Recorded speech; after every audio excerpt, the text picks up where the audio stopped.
Welcome. I am Rhonda Hutt, and I'm here today with Emily McDowell from CCPR scheduling team.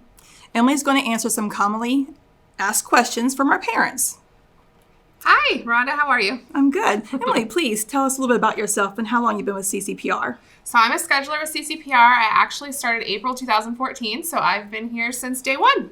Wow, you've been here from the start. Yeah. If I'm an existing patient, why can I not just call in and schedule an appointment without talking to the nurse first? So that's a great question. When scheduling sends you to your nurse before we schedule your appointment is honestly not to be difficult. We understand that can be very frustrating at times. Yes. But it's really best practice because most of our families are coming from out of state. So it's not just a quick clinic appointment. So we want to make sure that we know what's going on with your kiddo. So if we haven't seen you in over a year or you're having a problem, it's always best to kind of touch base with your clinical team, touch base with your provider, explain what's currently going on. And then we know if we need to add some tests to your appointment or if you need to see another provider while you're here. And that way we are not adding to your trip when you're already here or kind of messing up the schedule that you've set up. Great, because anything can change between that time and you being absolutely. seen. Can I request a room from Ronald McDonald House for me? So once you're scheduled, you're going to receive an itinerary from, one of the schedulers that we have here at the center. At the very top of that is going to be a link where you can request your room at Ronald McDonald House. So once you put that information in, Ronald McDonald kind of takes it from there, and then they make sure that your room's ready when you get here. Now, if the link doesn't work, how do I get a hold of them? So if the link on your itinerary would not work, then please visit the main Nationwide Children's Hospital website, and there is a link on their page. Oh, great. Thank you for that information. Yeah. Why does it take so long to hear from scheduling? So that's definitely a question that we get asked a lot. And I know that it can seem like it takes a while for scheduling to get to you, but there's so many steps between contacting our center and scheduling an appointment when you're a new patient, especially. So once the nurse has made the plan for you that you have now heard and approved with your team, you've built together, you go to insurance. So insurance is going to make sure that you can actually come and see us. So we really try not to schedule anyone before we have that approval from your insurance company. Just as many steps as we have to get you here, to get your itinerary together, we realize that you have lives, you have families that you have to coordinate at home. So we don't want to run the risk of having to reschedule you last minute where you have to redo everything that you've done to get to that point. That's great. That's no worries on the family's part. Exactly.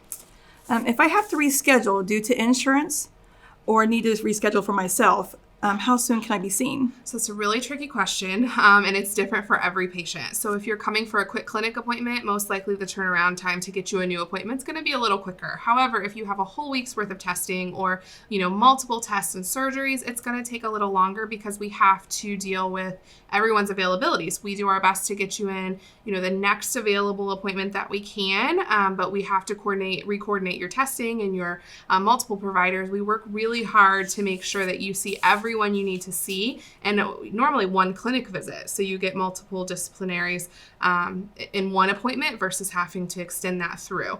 So that does take a little time to coordinate.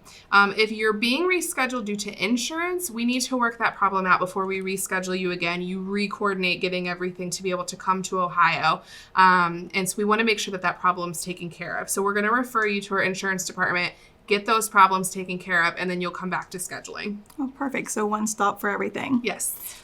If my itinerary disappears, how do I get it? So good news, it's no longer going to disappear in 14 days. We're still recommending that you screenshot it on your phone, maybe on an iPad if you have an iPad, whatever device that you keep with you. We recommend you either downloading it, screenshotting it, and then always have a hard copy with you. That's going to be your guide while you're here. So we just want to make sure that you follow that while you're here. It'll be less problem for you if you have it with you. That's a great tip. If I have my chart, do I need to follow my itinerary? So we love that you have my chart. We recommend everyone having it. However, anything that is considered not scheduled, which would be your lab work or your x-rays, it's not going to show on your my chart, which is going to be easy to forget about. So if you have an appointment with colorectal that day and we needed you to get an x-ray, it's not going to remind you to go and get that. Your itinerary is going to have everything on it. Everything that we need for your visit will be on there. So we always recommend that that's what you follow. But we still recommend that you have my chart. Great. That's great information. Thank you, Emily, for your valuable information today. And thank you all for joining us here today. If you need more information regarding our center here at CCPR, please visit www.nationwidechildrens.org/CCPR.